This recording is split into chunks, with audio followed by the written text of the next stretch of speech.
Hi, I'm Jen, and welcome to my channel. For those of you who are new here, I'm an artist and owner of an online shop called Fructose Illustrations, where I sell stickers, memo pads, pins, and so much more. My shop's one-year anniversary is coming up next week, so lately I've been reflecting a lot on my journey that led me to where I am today. From a young age, I always felt that art was my one true passion, but like many others, I allowed fear, societal and cultural pressures, and uncertainty to steer me off course. My journey has taken me through some twists and turns, but I feel the happiest now that I have found my way back to my passion.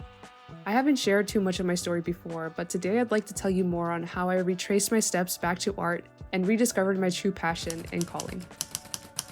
I have 5 siblings, and I'm the second oldest, so I've always felt a lot of pressure to help my family and set a standard for my younger siblings to follow.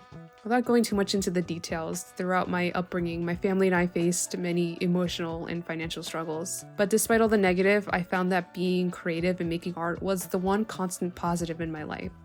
From a young age, I always felt super connected to art. And I remember being so excited when I got a giant box of crayons for Christmas, or that time when I won first place in my class's art show, or all the little projects my middle school art teacher gave me because I was the only one taking it seriously. In high school, I took art classes every single year, and they were the ones that I looked most forward to. But as my senior year came closer, everyone began talking about college and talking about figuring out what they wanted to do next. I dreaded those conversations with my friends because deep down, I wanted to do something art-related, but I was afraid of hearing the story of the starving artist. Plus, my family definitely wanted me to pursue a more traditional career path, so it felt very strange to put engineering as my major when I was applying to schools. It didn't feel genuine, but since I was listening to what everyone else thought would be good for me, I ended up convincing myself that I had a strong enough interest in STEM to begin that chapter of my life. But being in college was tough. I was a full-time student and I was working a part-time retail job to support myself and help my family. At that stage in my life, I thought I had no other choice and that ultimately getting an engineering job was the only path to success. So I focused on graduating in 4 years, and I only took one art class, and it was only because it was a graduation requirement. I felt that in order to mentally survive those years, I had to steer clear of anything art-related because I knew that if I indulged too much into it, that I wouldn't have finished the path I had already started. I graduated in 2019, and I felt that I had made the right choice because everyone was giving me so much praise for pursuing a career in engineering. It took some months, but eventually I did get a job as a systems engineer. I started working in February 2020, and 2 weeks later, I was sent to work from home because of the pandemic. However, 6 months into the job, I had no job. I was suddenly informed that my project team no longer needed a systems engineer, and I was distraught. I had barely started working, and I had thought I was doing everything right by my employers, my family, and even myself. This was a pivotal moment that made me begin to question if this was meant to be. However, I felt that I couldn't give up after all the effort that I had put in to get here, and fortunately, I found another job as a systems engineer for another team. The new group was great, and we started returning back to the office on a rotating schedule. However, as I got more involved with the projects, I started to become more anxious and stressed because I realized I couldn't see myself continuing this type of work for the rest of my life. The thoughts of maybe this wasn't meant to be resurfaced. A year passed in that role, and my boyfriend and I had a deep discussion about what we wanted to do next. Both of us were in careers that were draining us, and we were so exhausted and stressed every single day. We wanted to change and decided that since our lease was ending in a few months, that we would quit our jobs and move to a place with a lower cost of living. We had been growing our savings and continued to save every penny we could. In August 2021, we moved to Texas and have been living here since. Being in a new place and finally having time for myself, I began to have that internal discussion about what I wanted to do for the rest of my life. I asked myself, what could I do that I would wake up excited to do every day? My boyfriend knew that I had set aside art before, but recognized its importance to me and encouraged me to pursue my passions.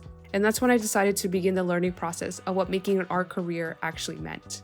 I researched and looked to other artists for inspiration. I found that there were so many individuals who had made their own success through their art, and that made me believe that it was possible for me to pursue my passions and make a living. I started making art again every day and opened an Instagram account and decided to post 5 times a week for a year to improve my skills and to help keep me accountable. I also made a couple of coloring books, designed some stickers, and thought of different ideas of products that I would one day like to see in my shop. In March 2022, I made that possible and I launched my shop, and I have been running it for a year now. I'm still growing my business and it hasn't provided a livable income yet, but I'm determined to stay consistent and help it grow.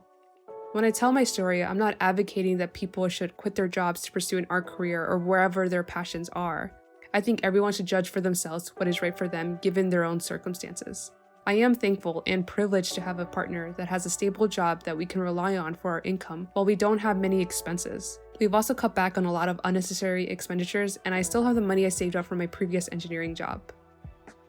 I am thankful that I can dedicate all my time and energy into my art business, and I feel the most happy now. I feel like I'm becoming exactly who I'm meant to be. I've learned so much about myself, and because of this change in my life, I was also able to understand and heal from my past traumas caused by the overwhelming pressure and responsibilities I grew up with. People that see the version of me now may notice that I love to surround myself with a lot of colorful and playful things. There's a certain joy that I get when I am surrounded by the things I wish I had when I was a kid. I think that's how my style of art developed to what it is now. By creating fun, colorful, bright, simple art, I've been able to heal parts of my inner child. My goal with my art is to spread that joy I get from creating it and perhaps make your inner child happy too. Thank you for listening to my personal story of how I transitioned from a systems engineer to a full-time artist / small business owner. As an introvert, it was hard to put myself out here, but I hope that you got some value from this video. And if you relate to any part of my story, please leave a comment telling me how in the comments below. I would love to get to know you a bit better. Additionally, don't forget to subscribe for more art-related videos, and if you want to further support me and my small business, please consider taking a look at my shop. The link is in the description below. Thank you so much for watching, and I'll see you in the next one. Bye!